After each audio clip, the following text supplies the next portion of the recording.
Le domaine Patrick Hudelot se trouve à Villars-Fontaine, en Haute-Côte de Nuit. Il compte 28 hectares de vignes. Pour la première fois cette année, le domaine a vinifié des premiers crus et des grands crus, situés entre Nuits-Saint-Georges et Gevrey-Chambertin, dans la Côte de Nuit. Ça va bien se passer, Loulou, ça va bien se passer, ça va? Et toi? Une très belle année. Les vendanges sont réalisées uniquement à la main, afin de respecter du mieux possible le raisin.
À l'arrivée en cuverie, le raisin est trié pour enlever tous les éléments indésirables de la vendange avant l'encuvage.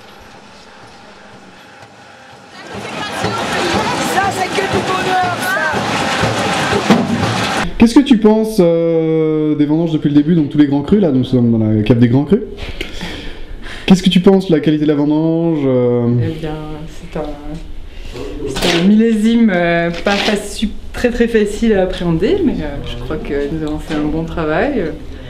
Nous avons établi un bon calendrier de vendange, récolté aux bonnes dates et on a une très bonne matière première sur laquelle on va pouvoir travailler et faire de bons vins.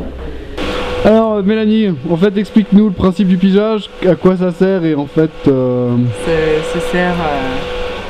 Ça sert à maintenir une musculature parfaite aux jambes. La technique du pigeage en Bourgogne, c'est pour permettre l'immersion du chapeau. Hein. Le premier but c'est ça, c'est immerger le chapeau qui est mis en suspension à cause du gaz carbonique produit pendant la fermentation. Et ça permet de casser le chapeau, de le remettre dans son jus et de permettre d'extraire le maximum de la pellicule, donc permettre un meilleur échange entre la partie solide et la partie liquide. Ouais, c'est sur nos RTT. Mais moi j'en chie un peu plus.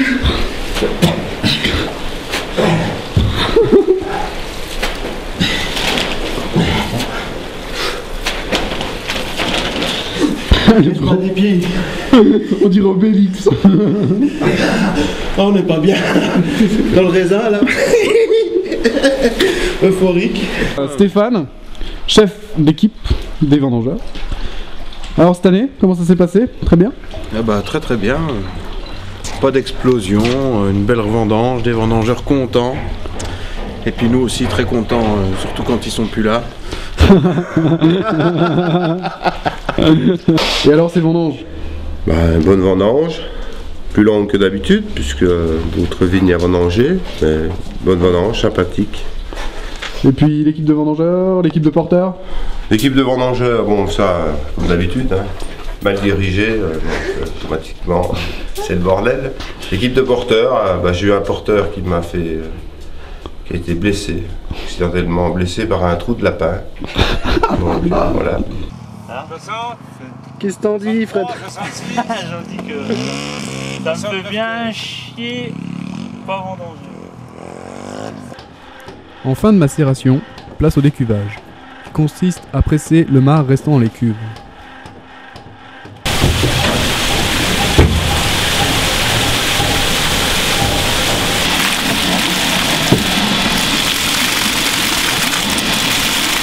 Je n'ai pas trouvé très rigolo.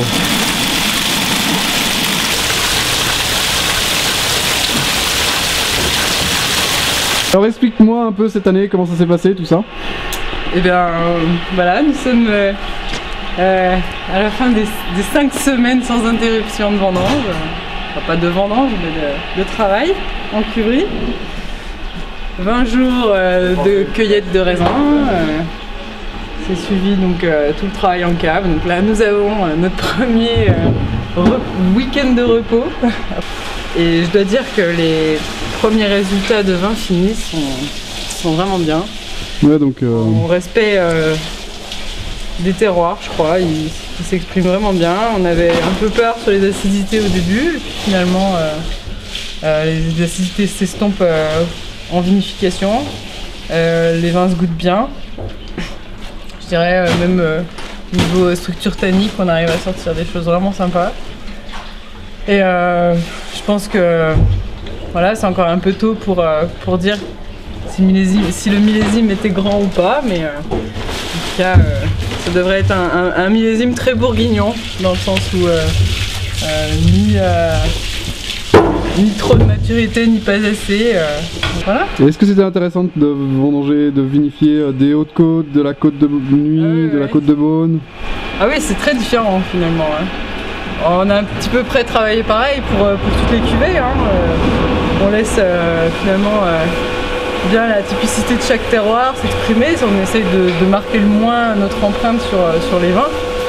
Mais on voit qu'au final, les résultats sont vraiment différents. Ouais, non, c'est très différent et très intéressant. Tous les matins, je prends mon petit bain dans le Gevrey Chambertin parce que je le vaux bien. Que du bonheur. Oh là, il fait des rimes en plus.